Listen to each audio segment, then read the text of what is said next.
for the story mode of Dead Island. But basically, it's a sequel from Dead Island, the first game. And instead of being on the island you were on last time, now you're on the island of Palanai. As it seems like you're getting rescued. After you get supposedly rescued, then you're taken down to a lab, and apparently they're going to test on you because your little group is immune to the zombie virus. Then shit hits the fan, your boat crashes, and now you are on another island close by called Palanai. You will find more survivors, and then the campaign picks up from there. The gameplay is what really helps this game move along. I didn't find the story being that bad. The problem I had with the game itself was the side missions. The side missions feel like you are just doing pointless tasks and not really fulfilling anything. The side missions I just didn't care. After a while, there's so many of them, and I just stopped caring for the side missions.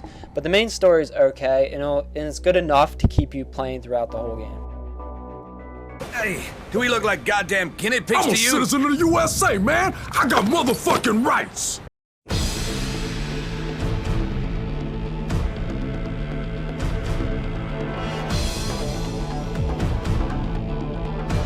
For the graphics in Dead Island Riptide, I've got to say they look actually pretty terrible. Considering the game came out a couple years ago, it looks the exact same as the first one. They did add about a couple weather effects, but nothing really looks that outstanding. The bland looking environments and characters, everything doesn't look that good at all. Probably the water, being able to travel in water, that looks pretty decent, but overall it's a very ugly game. It's pretty much the exact same looking as the first one. They might have updated like the contrast ratios or the brightness maybe, but overall the graphics don't look that good. It's pretty ugly. Hey, do we look like goddamn guinea pigs I'm to you? I'm a citizen of the USA, man. I got motherfucking rights. Wake up.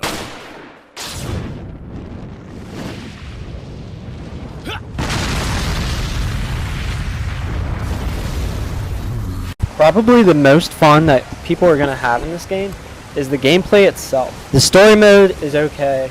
The graphics are absolutely dreadful compared to some games, but not as ugly as Aliens Colonial Marines. No game is going to be even remotely close to as bad as that game. Maybe Naughty Bear.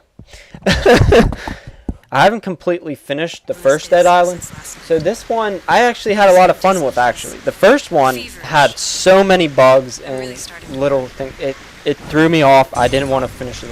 This one has some bugs, but not as many as the first one, so I actually could continue playing this game. They had a couple new enemies, such as the drowners, which I actually thought were really freaky. The first time I found a drowner, I was just like freaking out. I was like, "Oh my god, that thing is still alive!" There's that dead thing in that dead body in the water. Just yeah, they were pretty cool.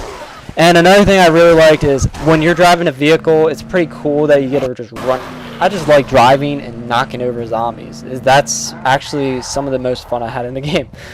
Some people might have fun with shooting and stuff, but I haven't been able to play a zombie game in a while where you're driving over zombies. Another element you can drive over zombies is in the boats. You can drive over the drowners. You can just, boom, knock them out. It's pretty fun. Another element that was prevalent in the last Dead Island and is a little bit in this one is it feels like there's a lack of direction sometimes. The first one, I completely had no clue what I was doing in some areas.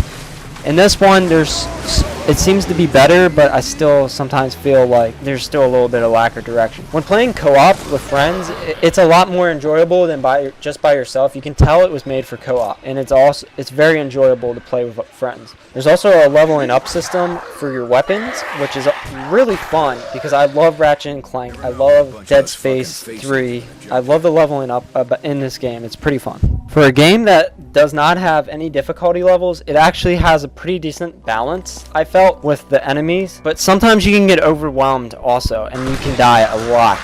And I mean a lot. Overall, the gameplay is really fun, and I enjoyed it a lot. That's what's going to keep you moving in this game, because the story and the graphics are not as pretty as some games. So the gameplay overall was pretty fun, and that's what's going to drive you through this game. Not the story, not the graphics, but the gameplay itself can be fun, especially with a bunch of buddies.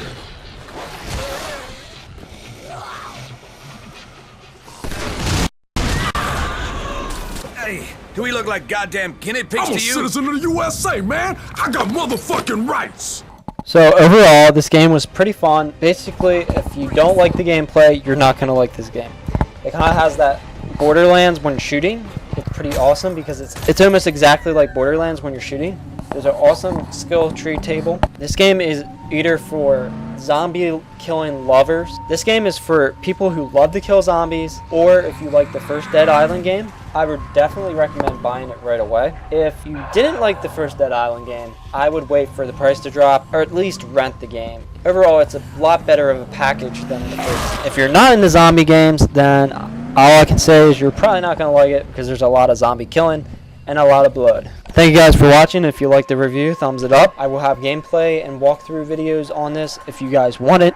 Please go check out my Dead Island unboxing of the special edition. And thank you guys for watching. Subscribe, thumbs up. See ya.